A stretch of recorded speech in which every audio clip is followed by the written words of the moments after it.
Hello everyone and welcome to my channel. Today I'm going to show you how to build a vibrating table for your silicone molds.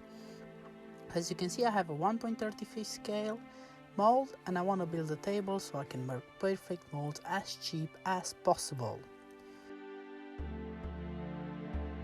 What we're going to need is 2 picture frames, a PS4 controller, which as you can see is broken,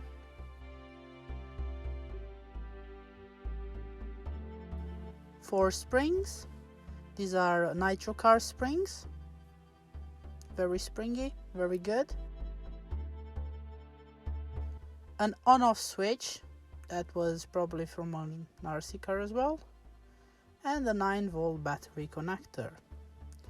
As you can see, I'm just gonna place the 4 springs on the corner of each frame and you get a very springy action.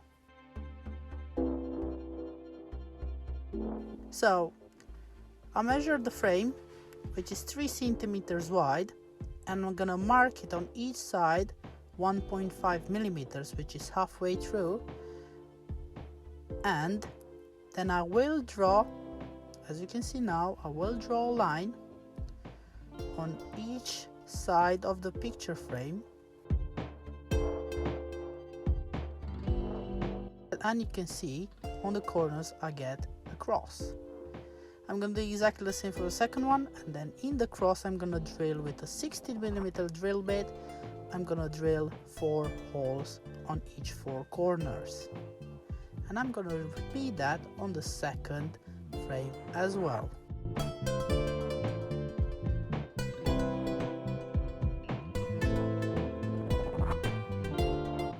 Once this is done, you can see all holes line up.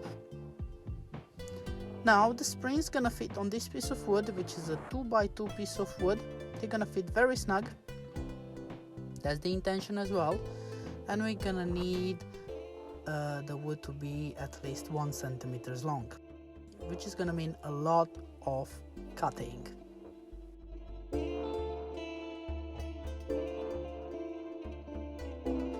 Once all 8 pieces of wood are being cut, as you can see here, they're all cut, different sizes from 1 centimeter to 1.5.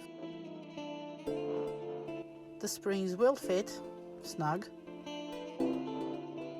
and we're gonna need to round the edges.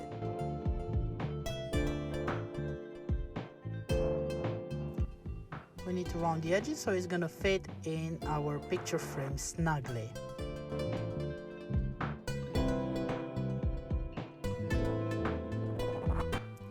How I'm gonna do that is literally with a cutter. I'm gonna make a small cut on each corner of the piece of wood, like this. And I'm gonna do the same thing for the other 3 corners.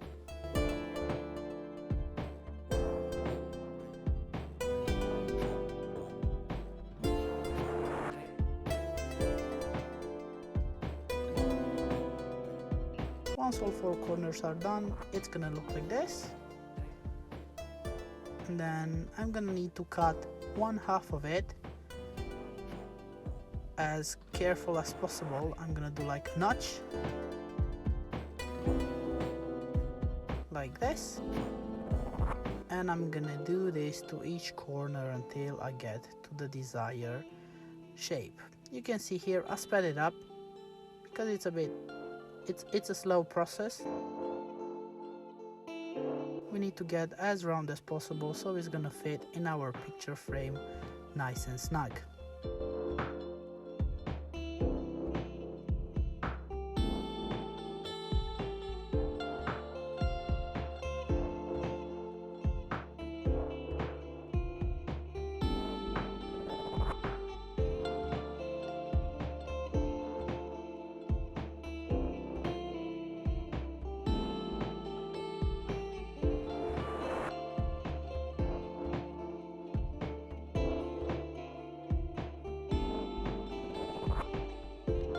As you can still, it doesn't fit, so at this point I'm gonna take 156 grit sanding paper, and I'm gonna start sanding it as careful as possible so I don't take too much, because we need a snug fit.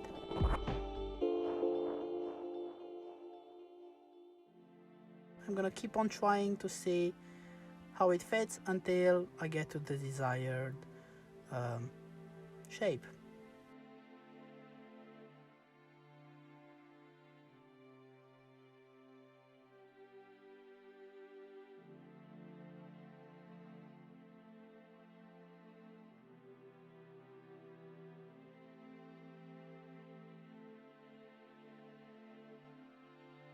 As you can see, after quite a lot of sanding, I ended up having the desired effect.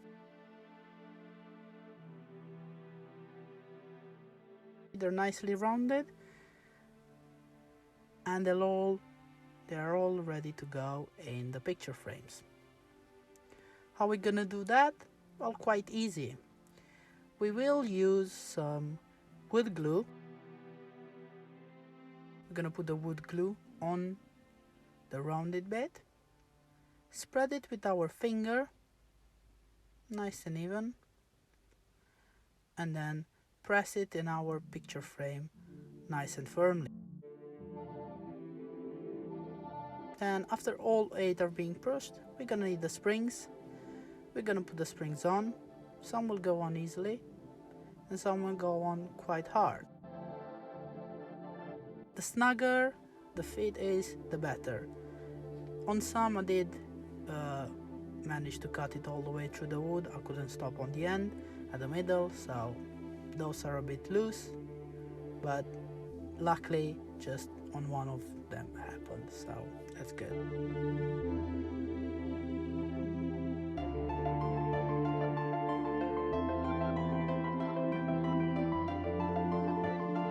So all 4 springs are in place. Now we can take the second frame and just put them all together.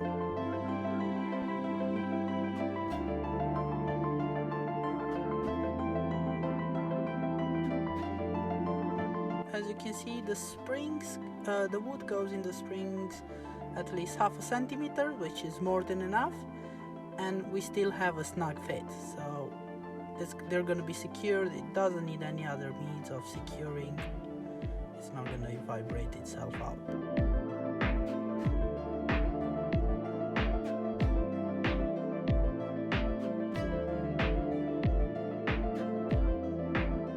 Now, to make our base so we can do the molds, I decided to put back the picture frame in.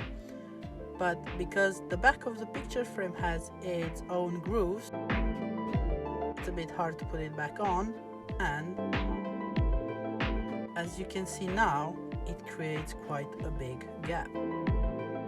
You have the gap, and the back is moving on its own as well, which is not good. So at this point in time, I decided that I should put back the glass and the cardboard that was already on the picture frame. So glass goes on, cardboard goes back on for protection,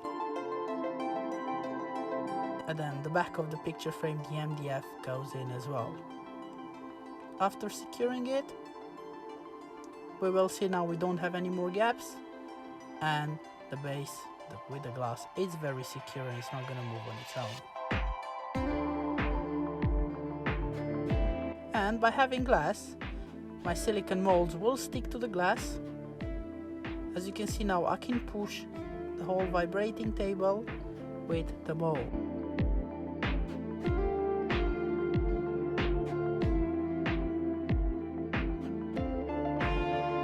We're gonna have to take apart this PS4 controller that has 4 screws.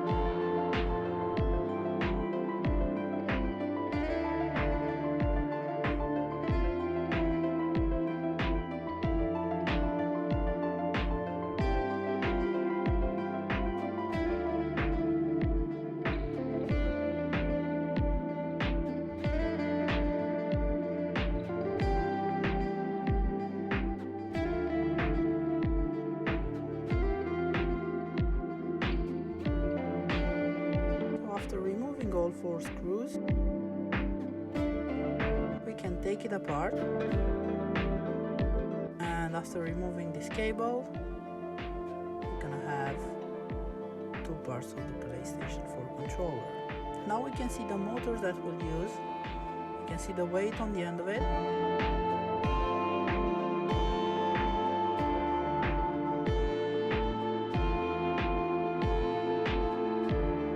At this point, I realized that my camera stopped recording.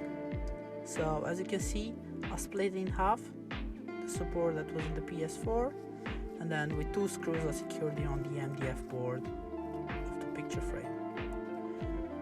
Now the wiring. I'm gonna speed this up, so I'm not gonna bore you.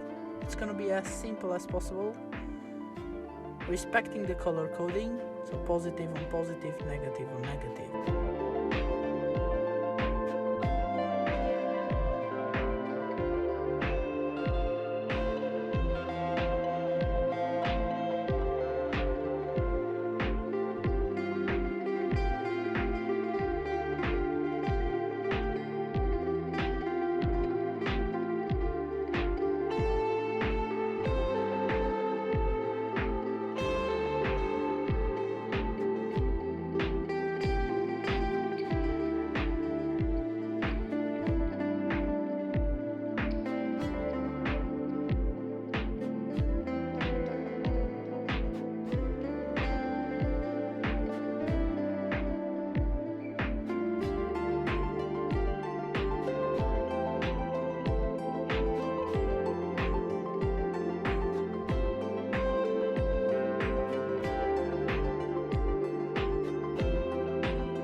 Is almost done. I'm gonna do a very short test, so I don't take the wires apart, and it works. After soldering, I'm gonna need to secure the battery, and I'm gonna use some Velcro.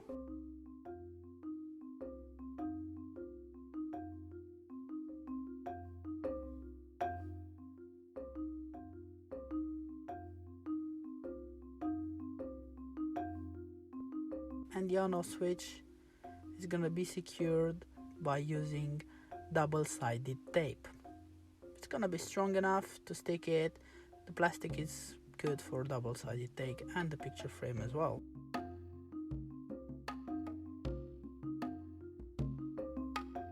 Now I'm gonna drill 2 holes for the screws that's gonna keep the Velcro in place. I'm gonna drill couple of holes in the Velcro as well, and I'm gonna cut a small piece of black foam that's gonna protect the battery from the screws.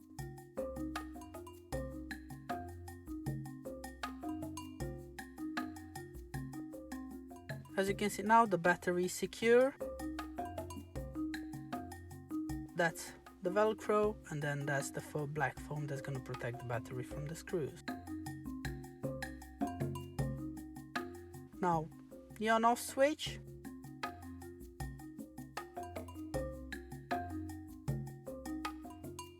So I'm gonna cut a bit of double-sided tape,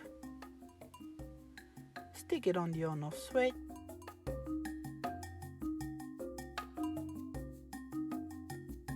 peel it off, and stick it on the picture frame. I'll give it a quick test just to be sure nothing's switched, and as you can see, it's all working. Now I'm gonna put on all 4 corners black foam, so the vibrations are not gonna be translated to my working bench. I'm gonna secure them with double-sided tape as well. I did manage to pour in 4 molds.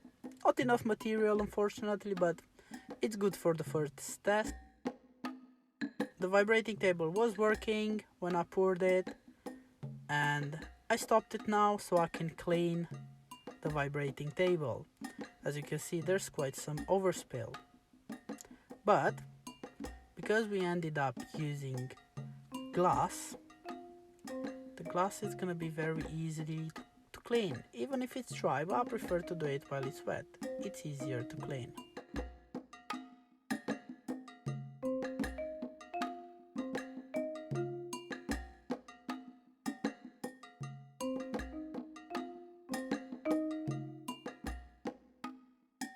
And this is the end result.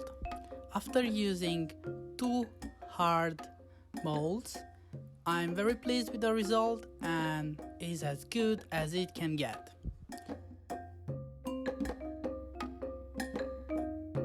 If you like my video, please press thumbs up and don't forget to subscribe. Thank you very much and see you next time.